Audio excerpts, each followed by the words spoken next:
Tuhan,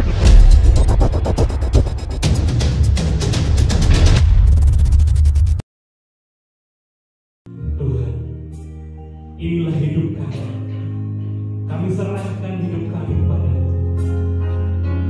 Cita-cita kami, masa depan kami, inilah kami. Jadikanlah kami.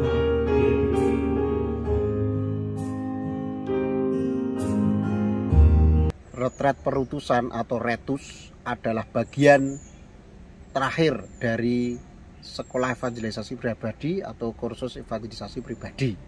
Retus diadakan biasanya 3 hari dengan materi-materi yang diambil dari buku evangelisasi dengan penyusun Kardinal Carlo Martini. Ini Pak Winarto, salah satu pengajar sekolah evangelisasi pribadi Wonoagung Parah. Pak Win, ya retus itu tujuannya apa dan materi-materinya apa? Ya. Baik Romo, kalau retus itu singkatan dari retret pertusan, di mana para peserta yang setelah mengikuti CAP dan SEP itu selama biasanya 3,5 bulan berproses bersama. Di situ setelah mereka mengikuti CAP itu kan baru sampai di pikiran, pengetahuan. Maka mereka perlu diperdalam kembali sehingga mereka siap diutus menjadi pewarta kabar baik yang tangguh, yang militan, dan benar-benar mereka mengalami sukacita di dalam perutusan mereka. Dan untuk materinya diberikan kepada mereka yang siap untuk menjadi murid. Jadi materinya bagaimana mereka sebagai seorang pewarta itu kadangkala di dalam pewartaannya seringkali juga mengalami penolakan. Jadi dibekali kalau mereka nanti mengalami penolakan, ya Yesus juga mengalami penolakan. Dan yang kedua, disadarkan bahwa seorang pewarta kabar gembira itu tidak lepas dari krisis. Melalui krisis itu mereka disadarkan tidak sendiri dan mereka dapat menjadi sumber kekuatan untuk memberitakan kabar gembira kepada orang yang mengalami krisis yang sama. Mereka siap dibentuk menjadi pewarta kabar gembira sampai nanti waktunya Tuhan memanggil dia, dibentuk seperti Kristus.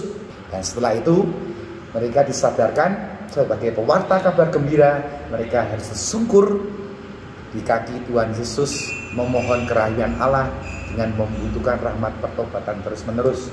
Dan kemudian mereka sebagai puncak daripada berusaha mereka, dia disadarkan bahwa dalam kehidupan mereka ada salib yang harus dia pikul.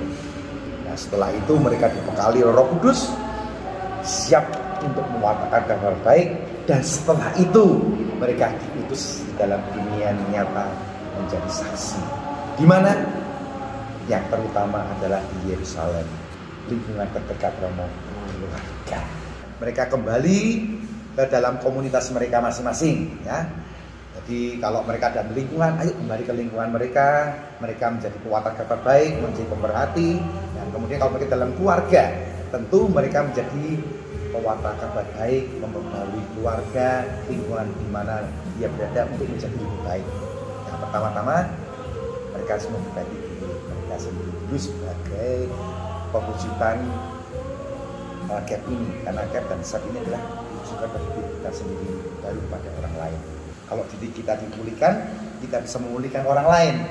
Kalau orang lain bisa dipulihkan, maka gereja akan juga menjadi lebih kuat. Yang paling saya rasakan adalah 3 hal.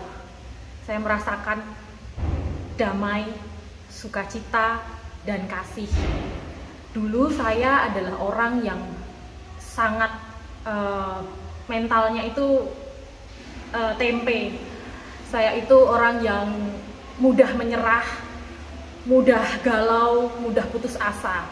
Dan ketika menghadapi masalah sedikit saja, saya merasakan kekalutan dan kekhawatiran yang luar biasa.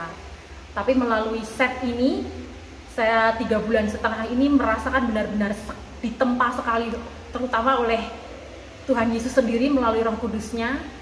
Saya sekarang berubah menjadi pribadi yang betul-betul saya merasakan sukacita, walaupun pada saat saya sedang kesulitan sekalipun. Pada saat saya menghadapi cobaan yang berat sekalipun, saya tetap damai.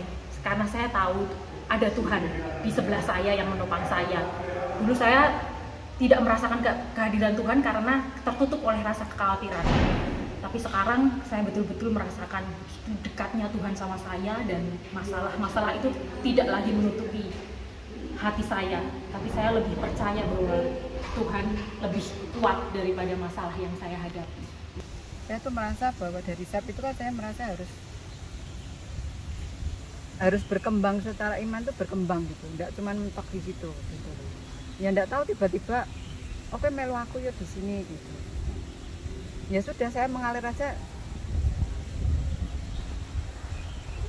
Kayak Tuhan yang nyediain, di sini kamu di sini gitu. Dipepet-pepet terus akhirnya bisa terjun, tapi ya puji Tuhannya ternyata Roh Kudus yang berkarya, akhirnya bisa menyelesaikan dari sesi-sesi pengajaran dari awal sampai semuanya ini dengan ya walaupun ada dukanya tapi sukacitanya luar biasa. Satu orang yang sangat berdoa, tidak pernah membaca kitab suci. Bahkan kitab suci pun itu kitab suci waktu pernikahan dulu itu baru saya buka setelah ikut SEP ini. Terus di Retus ini, puncaknya ini tadi saya merasakan benar-benar kehadiran Roh Kudus itu ada. Pertama kalinya dalam hidup saya berdoa bukan untuk diri saya, tapi saya berdoa untuk orang lain, dan saya ingin Tuhan pakai saya menjadi apa saja, apapun terserah Tuhan. Menjadi apa saja, yang penting bisa digunakan sebagai alat menghantar untuk keselamatan orang, untuk berbuat baik, pokoknya untuk berbuat sesuatu untuk orang lain, bukan untuk diri saya sendiri. Dan dengan Retus ini saya sudah merasakan jamahan Roh Kudus, saya sudah pasrah dengan Roh Kudus, dan apa yang Tuhan perbuat bagi saya ikuti saja apa yang akan dikatakan nanti pada saya.